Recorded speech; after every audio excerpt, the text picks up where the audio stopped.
Welcome to Whispers of Faith, where together we are building a house that will stand.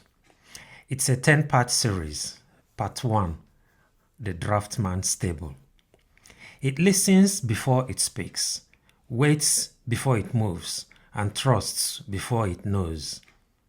The silence that frightens some people is where faith learns to breathe.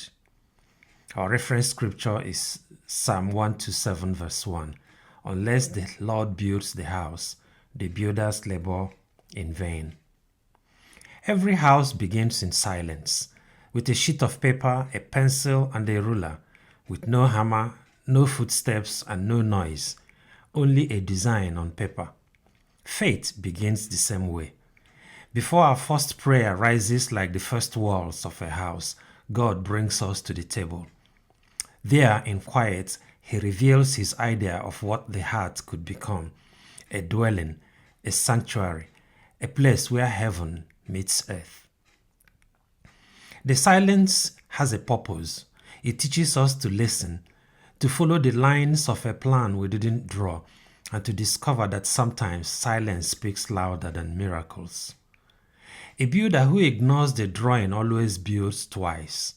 So the Spirit marks out the measurements with a trust here, a patience there, and a love running through every wall.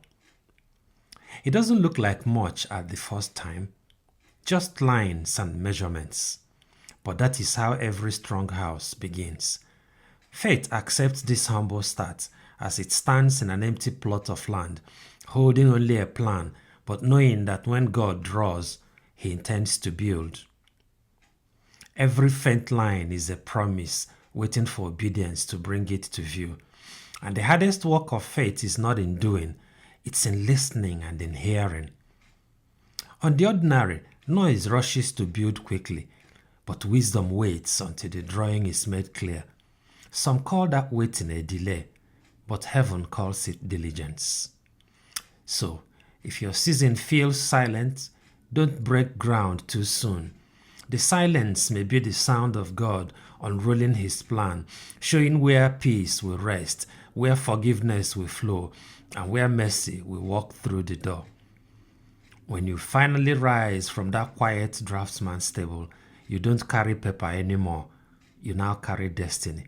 Because heaven has already signed what your heart has agreed to. The work of construction may still be long, but the hardest part is done. You have said yes. So step onto site with calm conviction. Lay your first prayer like a cornerstone. Mark your boundaries with gratitude. And let the silence remain the quiet music beneath every hammer strike that follows. Because when God begins to build, the house already exists in His heart. We simply bring it into view. Keep building, my friend. The master builder has not left sight. And do have a very good morning. My name is Chikere Ohoka.